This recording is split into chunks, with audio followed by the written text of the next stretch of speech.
সেনাবাহিনীকে নিয়ে অপপ্রচার গভীর ষড়যন্ত্রের অংশ। বাংলাদেশ সেনাবাহিনীকে প্রশ্নবিদ্ধ করার পেছনে যে অপশক্তিগুলো কাজ করছে, তাদের উদ্দেশ্য কেবল একটি সামরিক বাহিনীকে দুর্বল করা নয়। তাদের প্রকৃত লক্ষ্য জাতির ভিত্তি, সংহতি ও সার্বভৌম অস্তিত্বকে ধ্বংস করা। কারণ তারা জানে সেনাবাহিনী হল সেই প্রতিষ্ঠান যা সংকটের সময়ে জাতির শেষ আশ্রয়, সর্বোচ্চ আস্থা ও প্রতিরোধের প্রতীক। এই অপশক্তিগুলো অত্যন্ত সূক্ষ্ম ও কৌশলগতভাবে ষড়যন্ত্র সাজাচ্ছে। প্রথমত, তারা সেনাবাহিনীকে রাজনৈতিক বিতর্কে জড়িয়ে তার নিরপেক্ষতা ও পেশাদারিত্বের প্রশ্ন তুলছে। দ্বিতীয়ত, বাহিনীর নেতৃত্বের উপর উদ্দেশ্য প্রণোদিত ব্যক্তিগত আক্রমণ করে সৈনিকদের মধ্যে বিভ্রান্তি ছড়ানোর চেষ্টা করছে। তৃতীয়ত, অভ্যন্তরীণভাবে দ্বন্দ্ব ও বিভক্তি সৃষ্টির মাধ্যমে ঐক্য বিনষ্ট করার অপপ্রয়াস চালাচ্ছে। সর্বোপরি তারা বাহিনী ও জনগণের পারস্পরিক আস্থা নষ্ট করে একটি বিশ্বাসহীন রাষ্ট্র তৈরি করতে চাইছে।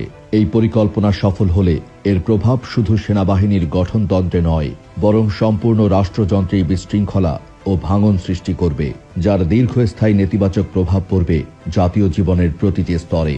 দেশের স্বাধীনতা ও সার্বভৌমত্বের ওপর চরম আঘাত। সেনাবাহিনীকে দুর্বল করে দিলে দেশকে রক্ষা করার ক্ষমতা ব্যাহত হবে। আমাদের চারপাশে যে ভূ রাজনৈতিক টানাপোড়েন চলছে, সেখানে শক্তিশালী সেনাবাহিনী ছাড়া কোনো দেশ নিরাপদ নয়। যদি বাহিনীর মনোবল ভেঙে পড়ে কিংবা অভ্যন্তরীণ দ্বন্দ্বে সে নিজেই দুর্বল হয়ে যায়, তবে বাইরের শক্তিগুলো সহজেই সার্বভৌমত্বে হস্তক্ষেপ করতে পারে। জাতীয় সংহতির অবসান। সেনাবাহিনী কেবল একটি প্রতিরক্ষা বাহিনী নয়, এটি একটি জাতীয় ঐক্যের প্রতীক। সব অঞ্চল, ধর্ম, ভাষা ও সম্প্রদায়ের মানুষ এই বাহিনীতে কাজ করে। যদি এই বাহিনীকে বিভাজনের টার্গেট করা হয় এবং জনগণ তার প্রতি অবিশ্বাসে ভোগে, তবে জাতিগত বিভক্তি, আঞ্চলিক বিচ্ছিন্নতাবাদ এবং বিদ্বেষমূলক রাজনীতি মাথাচাড়া দিয়ে উঠবে। জাতীয় সংহতি ভেঙে গেলে দেশ জাতি হিসেবে টিকবে না। সামাজিক, রাজনৈতিক ও অর্থনৈতিক স্থবিরতা।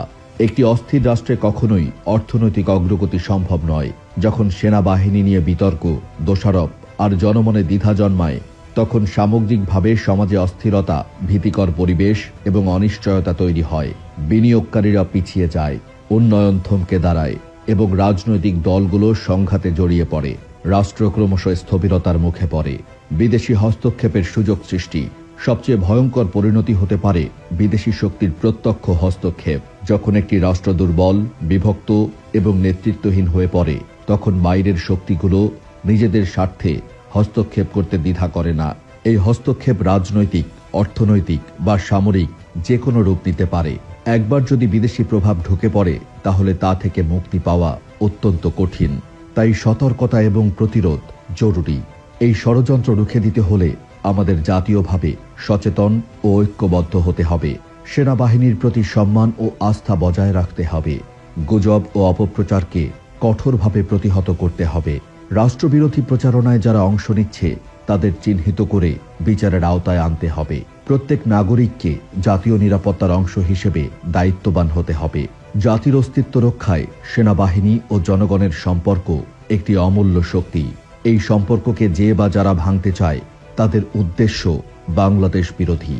তাদের বিরুদ্ধে আমাদের সংগ্রাম হতে হবে সুসংগঠিত, গণভিত্তিক ও বিবেক সম্পন্ন।